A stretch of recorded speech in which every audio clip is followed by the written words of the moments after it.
Hi student, stereochemical aspects पढ़ने के लिए हमको पहले देखा हमने ऑर्डिनरी लाइट। ऑर्डिनरी लाइट का जो वाइब्रेशन होता है ऑल प्लेन में होता है। यदि हम उसको निकोल प्रिज्म में से पास करेंगे तो हमको मिलती है plane polarise light. Plane polarise सिर्फ एक ही प्लेन में वाइब्रेट करती है। कोई कंपाउंड ऑप्टिकल एक्टिव कंपाउंड है कि नहीं है हमको वो चेक करना है, तो हम पोलरीमीटर नामक इंस्ट्रूमेंट यूज करते हैं। पोलरीमीटर नामक इंस्ट्रूमेंट में हमने वो ऑर्गेनिक कंपाउंड का सॉल्यूशन बना लेते हैं और वहाँ पे हम प्लेन पोलराइज लाइट पास कर देते हैं। यदि प्लेन पोलराइज लाइट का रोटेशन होता है तो हमको समझ में आ जाता है कि वो ऑप्टिकल एक्टिव कंपाउंड है। यदि वो राइट हैंड साइड रोटेट करते हैं तो हम बोल देते हैं कि वो डेक्स्ट्रो रोटेटरी है, और लेफ्ट साइड रोटेट करेगा तो बोलेंगे लिवो रोटेटरी है। डेक्स्ट्रो रोटेटरी और लिवो रोटेटरी एक दूसरे के ऑप्टिकल आइसोमर्स हैं, and this phenomenon is known as optical isomerism. तो कोई कंपाउंड डेक्स्ट्रो रोटेटरी है या लिवो रोटेटरी है, वो यदि हमको डिसाइड करना है तो हम सिर्फ और सिर्फ एक्सपेरिमेंटली ही डिसाइड कर सकते हैं। मतलब कोई ऑप्टिकल कंपाउंड डेक्स्ट्रो है कि लिवो हमको डिसाइड करना है तो लैब में जाना है, पोलरीमीटर नामक इंस्ट्रूमेंट यूज करना है, प्लेन पोलराइज लाइट पास करनी है। यदि वो प्लेन पोलराइज लाइट को राइट हैंड साइड रोटेट करेगा तो dextro, left hand side rotate करेगा तो लिवो। वही मेथड से समझ में आ जाता है, वरना दूसरे कोई तरीका नहीं है कि हम डिटरमाइन कर सके कि वो डेक्स्ट्रो या लिवो है। ओके, अब देखते हैं new point, asymmetric carbon atom, और बोल सकते हैं स्टीरियो सेंटर। कार्बन की ना वैलेंसी कितनी है? 4। तो कार्बन की 4 वैलेंसी है तो 4 बॉन्ड बनाएंगे ना। कौन से डायरेक्शन में बनाएंगे? Tetrahedral direction. मतलब बॉन्ड एंगल कितना होगा? 109 डिग्री एंड 28 मिनट। यदि ये कार्बन के साथ अटैच हुए 4 एक्स वाई जेड डब्ल्यू, चारों ग्रुप या ग्रुप ऑफ एटम डिफरेंट हो, तो एक कार्बन को हम बोलेंगे असिमेट्रिक कार्बन और बोलेंगे स्टीरियो सेंटर। उस पे हम यह सिंबल लगा देंगे तो समझ में आ जाएगा कि असिमेट्रिक कार्बन है। तो देखो फिर से लेता हूं, कार्बन की वैलेंसी कितनी होती है? 4। और को भी कौन सा शेप होता है? टेट्राहेड्रल शेप होता है। यदि कार्बन के साथ अटैच हुए 4 पर एटम या ग्रुप ऑफ एटम एक दूसरे से डिफरेंट होंगे, एक्स वाई जेड डब्ल्यू, तो एक कार्बन को हम बोलेंगे असिमेट्रिक कार्बन या बोलेंगे स्टीरियो सेंटर। तो देखो, the 4 valency of carbon atoms are directed towards the corner of the regular tetrahedron. Regular tetrahedron के कॉर्नर की ओर जाएंगे, मतलब शेप कौन सा बन जाएगा? Tetrahedral. If all the atoms और group attached to a carbon atom, group attached to a carbon atom are different, x y z w, यदि different होगा तो such a carbon atom is called a asymmetric carbon atom। तो एक carbon atom को क्या बोलेंगे? asymmetric carbon atom, और बोलेंगे स्टीरियो सेंटर।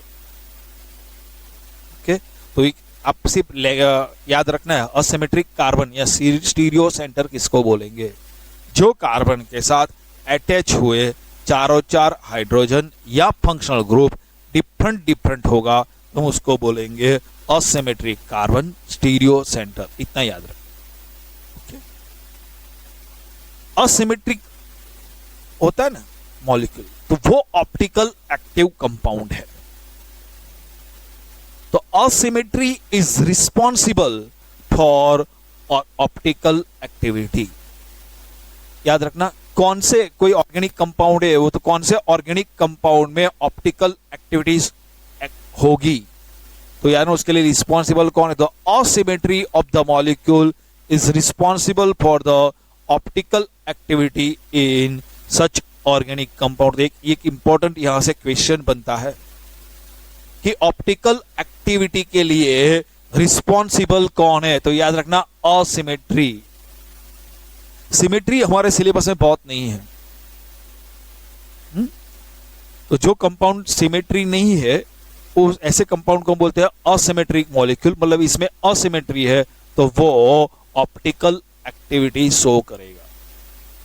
तो यह क्वेश्चन याद रखना कि ऑप्टिकल एक्टिविटी के लिए रिस्पॉन्सिबल कौन है। तो याद रखना, the asymmetry of the molecule is responsible for the optical activity in organic compound. Asymmetric molecule, तो जो मॉलिक्यूल में लैक ऑफ सिमेट्री है, मतलब सिमेट्री नहीं है, ऐसे कंपाउंड को हम बोलेंगे asymmetric molecule. The molecule which have a lack of symmetry is known as asymmetric molecule, मतलब इसमें सिमेट्री नहीं है तो असिमेट्री है, और असिमेट्री होगा तो ऑप्टिकल एक्टिव कंपाउंड है। तो जो असिमेट्रिक मॉलिक्यूल होता है वो ऑप्टिकल एक्टिव कंपाउंड होता है। तो एसक्यू एमसीक्यू के लिए दो तरीके से इक्वेशन यहां से पूछ सकते हैं। एक, असिमेट्रिक कार्बन और स्टीरियो सेंटर कौन है, कार्बन के साथ अटैच हुए चार डिफरेंट होगा तब। दूसरा, ऑर्गेनिक कंपाउंड में ऑप्टिकल एक्टिविटी के लिए रिस्पॉन्सिबल कौन है, असिमेट्री। असिमेट्रिक मॉलिक्यूल होता है वो कैसा होता है, ऑप्टिकल एक्टिव कंपाउंड। ओके, अब देखो कोई ऑर्गेनिक कंपाउंड है, इसमें अब 2 पॉइंट अब पढ़ेंगे, कायरालिटी एंड मतलब chiral compound and achiral compound. चलो, कायरल कंपाउंड किसको बोलेंगे, कोई मॉलिक्यूल है, मतलब कोई सब्सटेंस है, हर एक सब्सटेंस की, हर एक ऑब्जेक्ट का मिरर इमेज तो होगा ही। समझो, ये पाम को जब मैं मिरर के सामने रखूंगा तो मुझको मिरर इमेज ऐसे मिलेगी। यदि ए हैंड को, यदि पाम को मैं मिरर में रखूंगा तो उसकी मिरर इमेज ऐसे मिलेगी। समझ में आ गया? हर एक ऑब्जेक्ट की मिरर इमेज होती है, होती है, होती है। तो समझो, उसको मैं ऑब्जेक्ट बोलता हूं तो उसको बोलोगे ये मिरर इमेज। अब ऑब्जेक्ट को मिरर इमेज पे रखना है, ऐसे उठा के रखो। क्या देखो, थंब पे थंब आ गया? नहीं, तो हम बोलेंगे सुपर इंपोजेबल मिरर इमेज नहीं है, सुपर इंपोज नहीं होती है। जब सुपर इंपोज नहीं होती है तो उसको हम बोलेंगे ये जो कायरल कंपाउंड है। ये कंपाउंड कौन सा है? Chiral. This phenomenon is known as chirality. तो देखो, एन ऑब्जेक्ट और molecule which is not superimposable. Superimposable मतलब याद रखना, हम एक एक्यूरेटली एक दूसरे पे एडजस्ट नहीं कर पाते। देखो, ये ऑब्जेक्ट है, ये मिरर इमेज है, उसको एक दूसरे पे, देखो थंब पे थंब आया, नहीं आया, तो हम बोलेंगे नॉट सुपर इंपोजेबल। यदि एग्जैक्ट आ जाता तो हम बोलेंगे सुपर इंपोजेबल है, लेकिन नॉट सुपर इंपोजेबल होगा एन ऑब्जेक्ट और molecule which is not superimposable on its mirror image is called chiral, and this property is known as chirality. मतलब कोई एक ऑब्जेक्ट है और उसका एक मिरर इमेज है, वो दोनों एक दूसरे पे एडजस्ट नहीं हो जाए, नो सुपर इंपोजेबल नहीं है, तो हम बोलेंगे वो कायरल कंपाउंड है। और दूसरा एक पॉइंट हमको देखना है, अकायरल। जब ऑब्जेक्ट अपने मिरर इमेज पे सुपर इंपोजेबल हो जाए तो उसको हम बोलेंगे अकायरल। ओके, मतलब जो ऑब्जेक्ट अपने मिरर इमेज पे एडजस्ट फिट हो जाए, एक्यूरेट फिट हो जाए, उसको हम बोलेंगे सुपर इंपोजेबल हो जाए, तो ऐसे कंपाउंड को हम बोलेंगे अकायरल। लाइक एग्जांपल देखते, अल्फाबेटिकल ऑर्डर ओ मैं यहां पे ऑब्जेक्ट लिखता हूं, उसकी मिरर इमेज देखनी है तो बीच में मिरर लिख दो, इसकी मिरर इमेज ऐसी। अब ए ऑब्जेक्ट है और ए मिरर इमेज है। ए ऑब्जेक्ट को उठाओ, मिरर इमेज पे रखो, क्या एक्यूरेट एक पे एक एडजस्ट हो जाएगी ना, सुपर इंपोजेबल है ना, तो हम बोलेंगे अकिराल कंपाउंड है। लेकिन देखो, अल्फाबेटिकल ऑर्डर ई, अल्फाबेटिकल ई, जब उसकी मिरर इमेज देखेंगे, ये मिरर का सिंबल है, उसकी मिरर इमेज देखेंगे ना, जब किसी की मिरर इमेज क्या होती है याद रखना, हम मैच है ना, डायरेक्ट टीवी में ना देखें, आप मैच है ना वो मिरर में देखो। मतलब टीवी की इमेज किस में आनी चाहिए, मिरर में, और मिरर में आप देखेंगे मैच, तो क्या होगा, जो लेफ्टी है ना वो आपको राइटी दिखेगा, जो राइटी है वो लेफ्टी लिखेगा, लेकिन हेड ऊपर ही रहेगा और लेग नीचे ही रहेंगे। मतलब जो वर्टिकल लाइन है ना वो ऐसी ही रहेगी, जो राइट हैंड साइड में होगा वो आपको लेफ्ट हैंड साइड में मिरर इमेज में दिखता है, और लेफ्ट हैंड साइड में वो राइट हैंड साइड में। तो देखो, यदि ई की मिरर इमेज मुझको लिखनी है तो वर्टिकल लाइन ऐसे ही लिख दो। अब ये वर्टिकल लाइन से जो राइट हैंड साइड है वो यहां पे हो जाएगा लेफ्ट हैंड साइड में। तो ये ऑब्जेक्ट की मिरर इमेज ऐसी मिलेगी आपको। अब आप ये ऑब्जेक्ट को उठाओ और मिरर इमेज पे रखो। जब आप उसको मिरर इमेज पे रखेंगे तो ऐसे मिलेगी, ऐसा होगा। वर्टिकल लाइन तो एडजस्ट हो जाएगा, लेकिन देखो ये एडजस्ट नहीं होगा। मतलब ये ऑब्जेक्ट अपने मिरर इमेज पे सुपर इंपोजेबल नहीं है, और सुपर इंपोजेबल नहीं है तो हम उसको बोलेंगे कायरल कंपाउंड। ओके, एक दूसरा देखते हैं, आई, अल्फाबेटिकल आई। अब आई को हम मिरर इमेज में देखेंगे तो ऐसा दिखेगा, ये ऊपर, लेफ्ट वाला राइट में चल जाएगा, राइट वाला राइट में चल जाएगा, ये लेफ्ट वाला राइट में चल जाएगा, राइट वाला मतलब मिलेगा तो सेम ही। अब उसको उठाओ, उस पे रखो तो एग्जैक्ट उसके ऊपर आ जाएगा। मतलब ये सुपर इंपोजेबल है। सुपर इंपोजेबल है मतलब ये अकिराल कंपाउंड है। दूसरे के एग्जांपल देखते हैं, जे।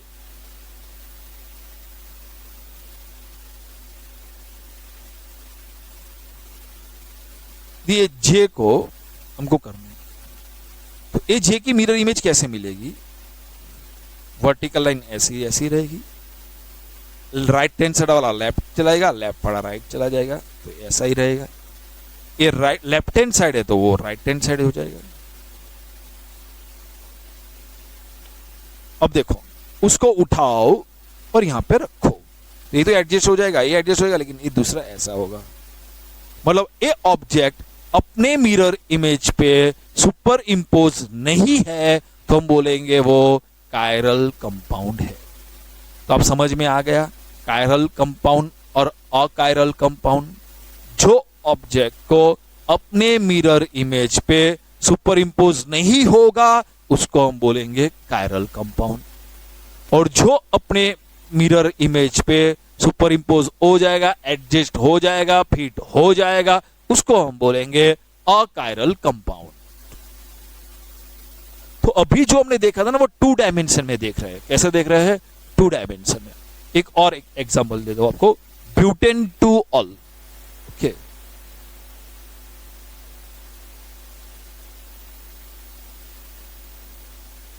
OH CH3H CH2 CH3। Okay, ये ब्यूटेन टू ऑल है। देखो OH पे कम से कम नंबर आया, इस तरह लॉन्गेस्ट चेन बना दो, CH3 CH। Okay, 1 2 3 4, butane two all. इसमें देखो एक कार्बन है ना, एक कार्बन असिमेट्रिक कार्बन है, स्टीरियो सेंटर है।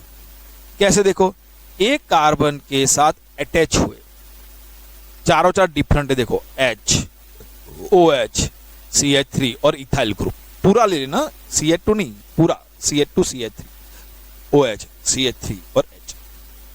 ओके, तो आपको समझ में आ गया असिमेट्रिक कार्बन किसको बोलते, स्टीरियो सेंटर किसको बोलते। अब देखो उसकी मिरर इमेज मुझको बनानी। जब उसकी मिरर इमेज बनानी है ना, तो देखो एक कार्बन ऊपर CH3 और नीचे H है, वो सेम ब्लॉक दो वर्टिकल। राइट हैंड सेल वाला लेफ्ट हैंड आ जाएगा, लेफ्ट हैंड वाला राइट। तो ये ब्यूटेन टू ऑल की ए ऑब्जेक्ट है और ए इसकी मिरर इमेज है। ओके, तो हमको देखना है कि ये कायरल है या अकायरल। तो एक कंपाउंड को उठाओ और उसके ऊपर रखो, तो कार्बन पे कार्बन आ जाएगा, CH3 पे CH3 आ जाएगा, H पे H आएगा, लेकिन OH पे कौन आएगा? CH2 CH3, मतलब नॉट सुपर इम्पोजेबल। यदि सुपर इम्पोज नहीं कर पाते हैं तो ये है कायरल कंपाउंड। लेकिन अभी जो हमने पढ़ा ना वो सब 2 डायमेंशनल के लिए है। 3 डायमेंशनल में किस तरह चेक करेंगे वो देखना है, क्योंकि 2 डायमेंशनल बहुत इजी होता है, 3 डायमेंशनल किस तरह करते हैं वो देखते हैं। यदि ब्यूटेन 2 ऑल 3 डायमेंशन में है तो देखो कार्बन,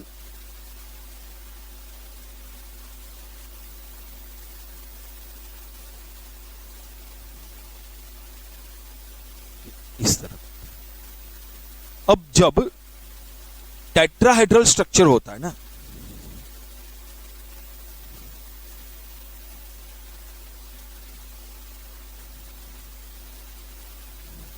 तब देखो जब टेट्राहेड्रल स्ट्रक्चर होता है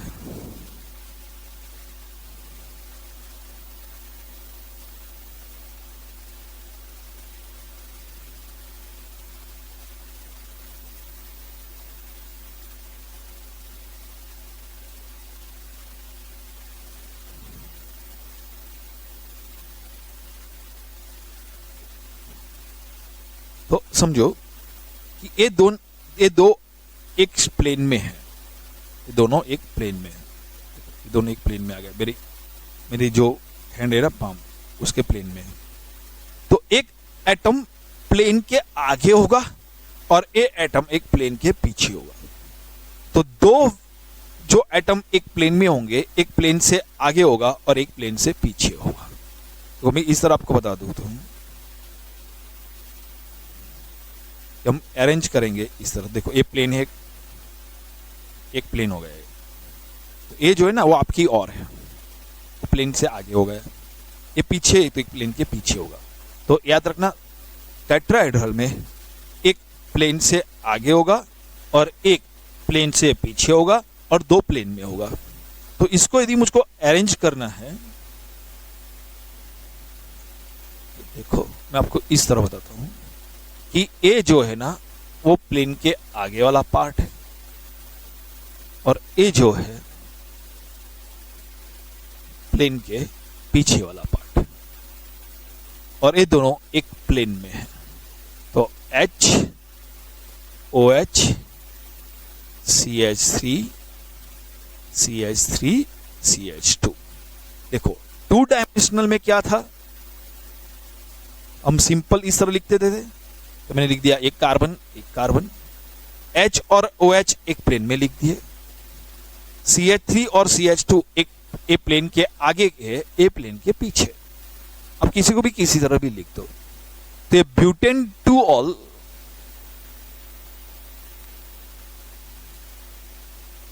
ऑब्जेक्ट,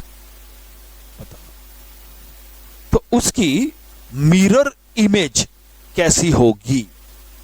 जब भी कोई 3 डायमेंशनल स्ट्रक्चर में आपको मिरर इमेज देखना है, तो मिरर इमेज तो एकदम सिंपल है, जिस तरह हमने बताया थे वो right hand side left hand side, left hand side का राइट हैंड साइड। तो H यहां पे है तो H यहां पे ही रहेगा। अब देखो AOH जो है वो कार्बन से राइट हैंड साइड है, यहां पे ले जाएगा तो लेफ्ट हैंड साइड आ जाएगा।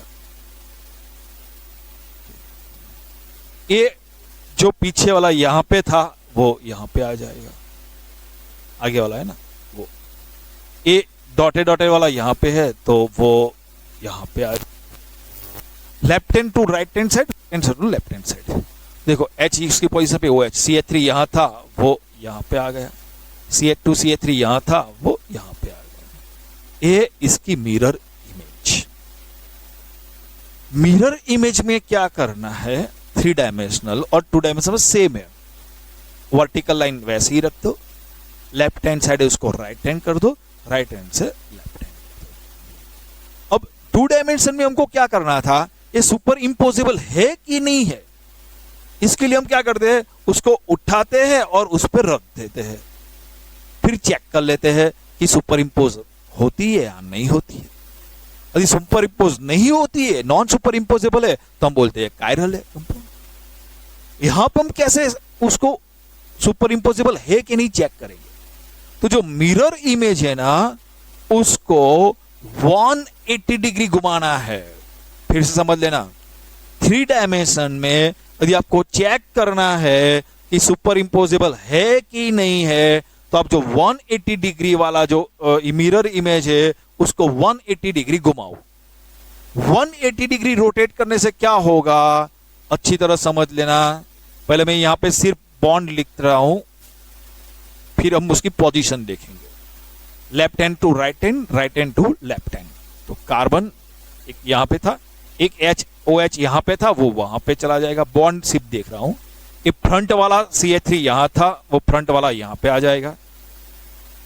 और ये बैक वाला जो यहां पे था वो बैक वाला यहां पे आ जाएगा, मतलब थोड़े पोजीशन में। चलो अब देखो, जो प्लेन में था ना वो वैसे ही रहेगा। प्लेन में H यहां था, OH लेफ्ट था, यहां पे राइट चला जाएगा। चलो अब क्या होगा, left hand to right hand, right hand to right, left side वाला राइट साइड एंड साइड चला जाएगा, राइट हैंड वाला लेफ्ट हैंड चला जाएगा। दूसरा 2 होगा, ये प्लेन के आगे जो है और प्ले के पीछे हो वो दोनों चेंज हो जाएंगे। तो जो मैंने अब इस तरह बताया था ना, वहां पे क्या था CH2 CH3, वो यहां पे चला जाएगा।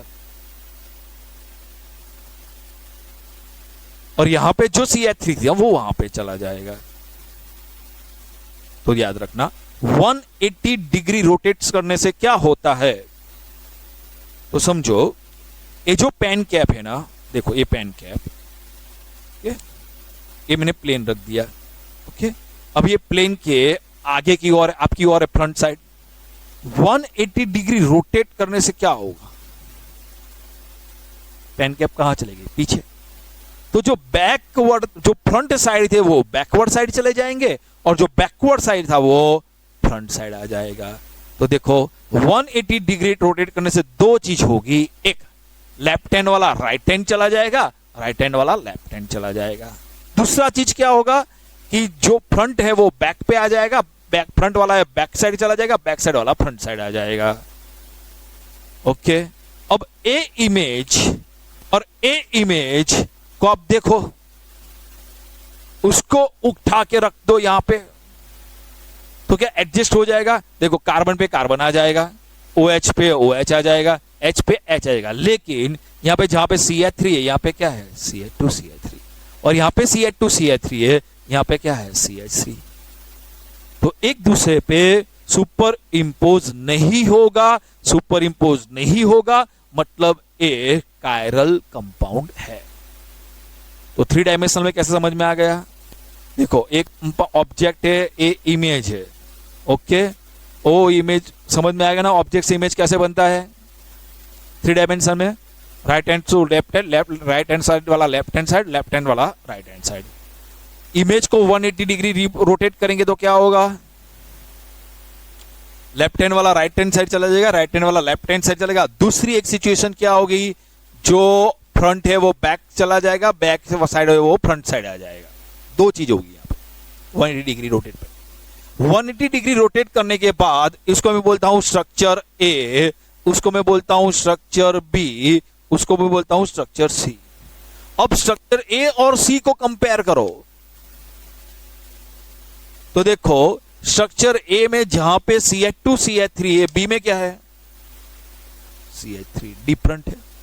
यहां पे स्ट्रक्चर ए में जहां पे CH3 है, सी में क्या है CH2, चेंज हो जाता है। मतलब ए सुपर इंपोज नहीं है, सुपर इंपोजेबल नहीं है, मतलब वो कायरल कंपाउंड है। एक और एग्जांपल लेते हैं तो आपको समझ में आ जाएगा अच्छी तरह।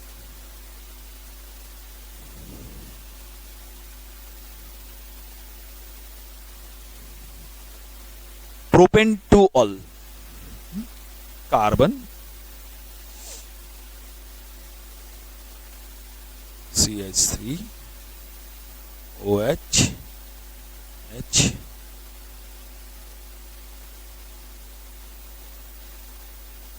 CH3 और H।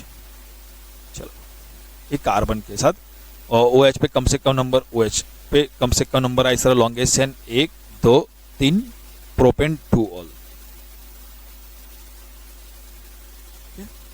अब मैं आपको वो बता देता हूं कि ए ओ एच प्लेन में है, एच प्लेन में है, और ए सी एच थ्री जो है वो फ्रंट साइड है। आपको इस तरह लिख दो, एच ओ एच, ये front side C H three है और ये बैकवर्ड साइड पे दूसरा एक सी एच थ्री है। Okay, propan two all.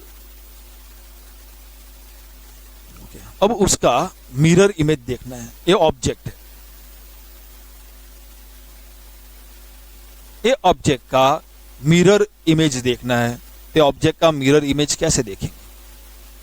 तो इसका मिरर इमेज देखना है तो मिरर इमेज में क्या होता है, कार्बन लिख दो, याद कर लो। 3 डायमेंशनल में मिरर इमेज में क्या होगा, लेफ्ट हैंड साइड क्या हो जाएगा, right hand side, right hand side क्या हो जाएगा, लेफ्ट हैंड साइड। तो यहाँ पे एच वर्टिकल पोजीशन ऐसी ऐसी, O H right hand side है तो हो जाएगा लेफ्ट हैंड साइड। ये वर्टिकल लाइन से लेफ्ट हैंड साइड है तो इतना ही राइट हैंड साइड हो जाएगा। और ए लेफ्ट हैंड साइड है तो होगा राइट हैंड साइड। मैं कलर दूसरा यूज कर लूं तो समझ में आ जाएगा क्या हुआ।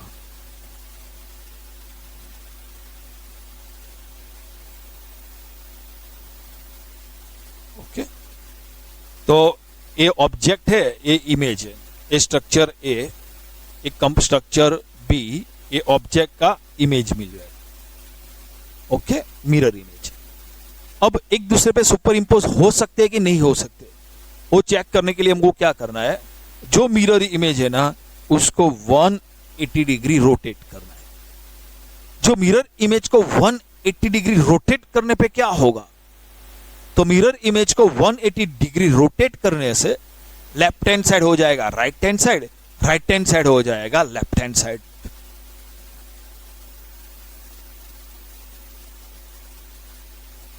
एच ओ एच जो लेफ्ट हैंड साइड है वो हो जाएगा राइट हैंड साइड, ये जो है वो यहां पे आ जाएगा और ये जो है वो वहां पे आ जाएगा। और दूसरा क्या होगा, लेफ्ट हैंड साइड वाला राइट हैंड साइड, और ये बैकवर्ड और फ्रंट साइड पे एक्सचेंज हो जाएगा। तो एक जो ब्लू वाला CH3 जो यहां पे था वो यहां पे आ जाएगा और यहां वाला CH3 यहां पे आ जाएगा। ये हो जाएगा स्ट्रक्चर सी। अब सुपर इंपोज है कि नहीं वो चेक करना है। तो स्ट्रक्चर ए और सी को चेक करो। कार्बन पे क्या आ जाएगा, कार्बन H H OH पे OH, CH3 पे CH3 और ACH3 पे ACH3 एग्जिट आ जाएगा। मतलब सुपर इंपोजेबल है तो क्या होंगे, अकायरल। तो मेथड समझ में आ गई। हाँ, समझ में नहीं आता है तो रिवाइज करके वापस देख लेना एक बार, तो आपको समझ में आ जाएगा किस तरह करते हैं। चलो, अभी तक हमने क्या पढ़ा, तो पहले हमने पढ़ा असिमेट्रिक कार्बन, आज से स्टार्ट किया। इसमें असिमेट्रिक कार्बन किसको बोलेंगे, इसमें कार्बन के साथ अटैच हुए चारों चार फंक्शनल ग्रुप या एटम क्या होना चाहिए, डिफरेंट। फिर हमने पढ़ा कायरल कंपाउंड किसको बोलेंगे, जो मिरर इमेज और ऑब्जेक्ट एक दूसरे पे नॉट सुपर इंपोज है, एक दूसरे पे एडजस्ट नहीं होंगे, तो हम बोलेंगे chiral, and this property is known as chirality. Example है ब्यूटेन टू ऑल ऑब्जेक्ट और इमेज। और जो एक दूसरे पे सुपर इंपोज हो जाएंगे उसको हम बोलेंगे अकायरल। अब देखो, मैं इसको बोलता हूं ऑब्जेक्ट, तो ये उसकी क्या होगी, मिरर इमेज। और मैं उसको बोलता हूं ऑब्जेक्ट, तो इसकी क्या होगी, मिरर इमेज। समझो, ये ब्यूटेन टू ऑल को मैं ऑब्जेक्ट बोलूंगा तो उसकी मिरर इमेज ए होगी। यदि इसको मैं ऑब्जेक्ट बोलूंगा तो उसकी मिरर इमेज ए होगी। एक दूसरे की मिरर इमेज वही होगी ना। तो दोनों को एक दूसरे के मिरर इमेज है, तो उसको हम बोलेंगे ऑप्टिकल आइसोमर्स। एक दूसरे के कौन से है, ऑप्टिकल आइसोमर्स। तो जो ऑप्टिकल आइसोमर्स, तो मतलब ये दोनों मिरर, ऑब्जेक्ट और मिरर इमेज एक दूसरे के बोलते बोलते उसको ऑप्टिकल आइसोमर्स। क्या बोलते हैं उसको, ऑप्टिकल आइसोमर्स। क्या ये दोनों ऑप्टिकल आइसोमर एक दूसरे पे सुपर इंपोज है, उसको 180 डिग्री घुमाया, फिर देखा नहीं है, तो उसको बोलते हैं इनांशियोमर्स। तो ये दोनों एक दूसरे के इनांशियोमर्स है। The optical isomers which are not superimpose to one another is known as enantiomers. तो देखो, the optical isomers which are not superimposable mirror image of each other are called enantiomer, and this phenomena is known as enantiomers। तो अच्छी तरह समझ लेना, जो दो optical isomer एक दूसरे के मिरर इमेज पे एडजस्ट नहीं होंगे, नॉन सुपर इम्पोजेबल है, उसको हम क्या बोलेंगे? इनांशियोमर्स। तो हमने ब्यूटेन 2 ऑल का दो स्ट्रक्चर देखा था। तो ब्यूटेन 2 ऑल का स्ट्रक्चर ए और स्ट्रक्चर बी दोनों को बोलते तो ब्यूटेन 2 ऑल ही है।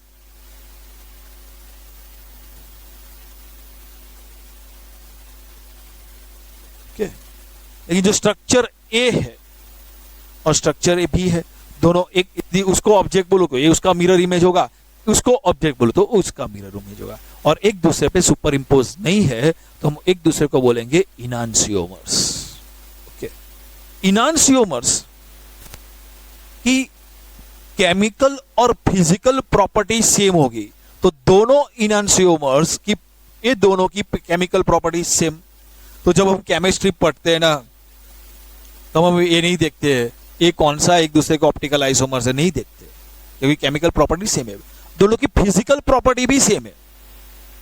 तो डिफरेंट क्या है वो भी बताता हूं।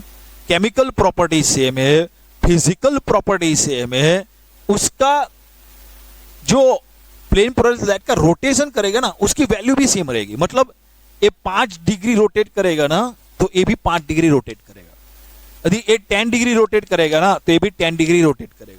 ये 15 डिग्री रोटेट करेगा ना, तो ये भी 15 डिग्री रोटेट करेगा। डिफरेंस क्या होगा? यदि ये राइट हैंड साइड रोटेट करेगा तो ये लेफ्ट हैंड साइड रोटेट करेगा। मतलब एक इनांशियोमर्स में डिफरेंस क्या होगा?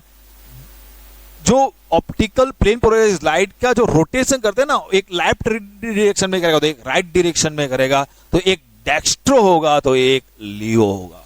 एक को आगे हम प्लस लिखेंगे तो एक के आगे क्या लिखेंगे? माइनस। सिर्फ इतना ही डिफरेंस होगा। तो देखो, the optical isomers which are non superimposable to each other, mirror image to each other, are called enantiomers, and the phenomenon is known as enantiomerism. The enantiomers have identical physical and chemical property. तो enantiomers की physical and chemical property same होगी। The enantiomer have identical physical and chemical property, but differ with respect to the rotation of plane polarized light. एक left hand side rotate करेगा तो दूसरा right hand side. उसका meaning क्या होगा? यदि एक इनांशियोमर डेक्स्ट्रो रोटेटरी होगा तो दूसरा लीवो रोटेटरी होगा। तो इनांशियोमर में एक डेक्स्ट्रो रोटेटरी होगा तो दूसरा कौन सा होगा? Laevorotatory. और याद रखना, दोनों रोटेशन सेम करेंगे। यदि मैं बोलूंगा ये 10 degree right hand side rotate करता है, तो ये बोलो कहां पे रोटेट करेगा? 10 degree left hand side rotate. यदि मैं बोलता हूं कि ए 15 degree left hand side rotate करेगा, तो ए कितना करेगा? 15 डिग्री, लेकिन राइट हैंड साइड रोटेट करेगा। मतलब दोनों की फिजिकल प्रॉपर्टी के सेम, केमिकल प्रॉपर्टी सेम, जो रोटेशन करेगा ना वो उसकी वैल्यू भी सेम, मतलब रोटेशन की डायरेक्शन डिफरेंट होगी। ये राइट हैंड साइड रोटेट करेगा तो वो लेफ्ट हैंड साइड, बस इतना ही डिफरेंस है। इतनी बात समझ में आ गई? अब देखो, मैं एक मिक्सर बनाता हूं, ये दोनों को मिक्स करता हूं इक्वल प्रोपोर्शन में। इसमें मिक्स करूंगा इक्वल प्रोपोर्शन।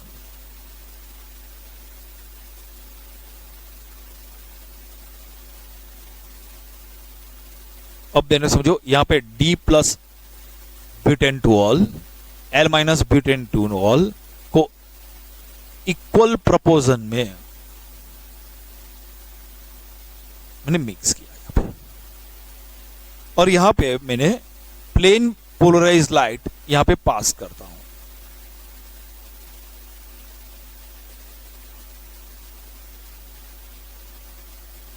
अब ये जब यहां पे प्लेन पोलराइज लाइट पास करता हूं तो क्या होगा?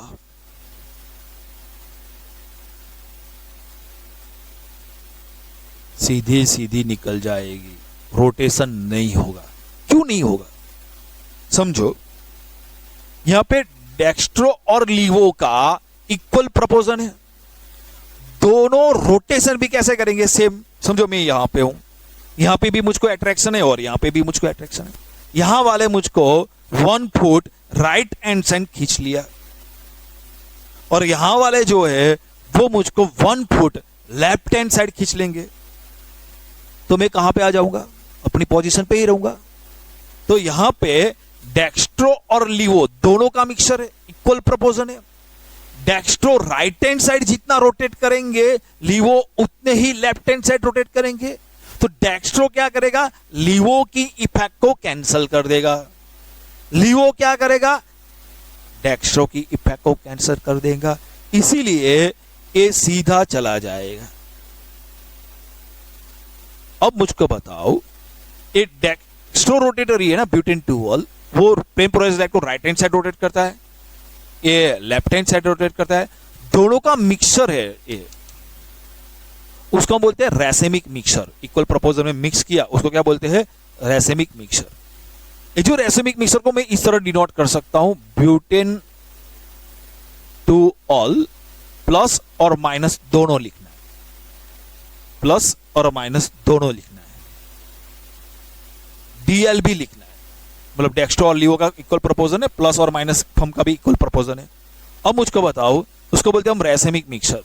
क्या रैसेमिक मिक्सचर है जो मिक्सचर है ना, वो ऑप्टिकल एक्टिव है? नहीं है। ऑप्टिकल एक्टिव कंपाउंड किसको बोलते हैं? याद करो, मैंने बताया था इनिशियली, जो कंपाउंड का सॉल्यूशन में प्लेन पोलराइज्ड लाइट पास करने से यदि वो रोटेट करेगा तब, यहां पे तो रोटेशन नहीं होगा। तो रैसेमिक मिक्सचर ऑप्टिकली इनएक्टिव है। मोस्ट इंपॉर्टेंट पॉइंट याद रखना, रैसेमिक मिक्सचर कैसा होता है? ऑप्टिकली इनएक्टिव होता है। तो देखो, रैसेमिक मिक्सचर क्या है और रैसिमाइजेशन क्या है? तो ए मिक्सचर कंटेनिंग 2 इनांशियोमर्स, देखो a mixture containing 2 enantiomers in equal proportion. देखो, a mixture containing 2 enantiomers in equal proportion will have 0 optical rotation, मतलब कुछ ऑप्टिकल रोटेशन होगा ही नहीं। क्यों नहीं होगा? As the rotation due to one isomer will be cancel out by the rotation due to the other isomer. Dextro laevo की effect को nullify कर देगा, और लीवो है वो डेक्स्ट्रो की इफेक्ट को नलीफाई कर देगा। Such a mixer is called racemic mixer. ऐसे मिक्सर को हम क्या बोलेंगे? Racemic mixer. It is represented at DL, DL लिख दो रैसेमिक मिक्सर, और प्लस माइनस पंप लिख दो। और रैसेमिक मिक्सर वो ऑप्टिकल इनएक्टिव है। अब रैसिमाइजेशन, रैसेमिक मिक्सचर बनाने की जो प्रोसेस है, इट इज नोन एज रैसिमाइजेशन। तो देखो, ये डी है ना, वो डेक्स्ट्रो रोटेटरी, वो प्लेन पोलराइज्ड लाइट को राइट हैंड साइड रोटेट करेगा। ये laevorotatory plane polarised light को लेफ्ट हैंड साइड रोटेट करेगा। जब ये दोनों का मिक्सचर बना दे, ये ऑप्टिकल एक्टिव है, राइट हैंड साइड रोटेट करेगा, ये ऑप्टिकल एक्टिव है, राइट हैंड साइड में मिक्सर करेगा। दोनों को मिक्सचर बनाएंगे, ऑप्टिकली कैसा बन जाएगा? इनएक्टिव। तो देखो, the process of converting dextro और laevo form to an optical active compound into racemic form. तो ये ऑप्टिकल एक्टिव कंपाउंड को रैसेमिक फॉर्म में कन्वर्ट करने के लिए जो प्रोसेस हम यूज करते हैं, the process is known as रैसिमाइजेशन। तो इतना अच्छी तरह समझ लो। तो आगे 2 पॉइंट और इसके क्वेश्चन आंसर, रिटेंशन, इन्वर्जन, और नेक्स्ट लेक्चर में देख लेंगे, और उसके बेस पे हम क्वेश्चन देख लेंगे। इतना अच्छी तरह कर लो प्रिपेयर।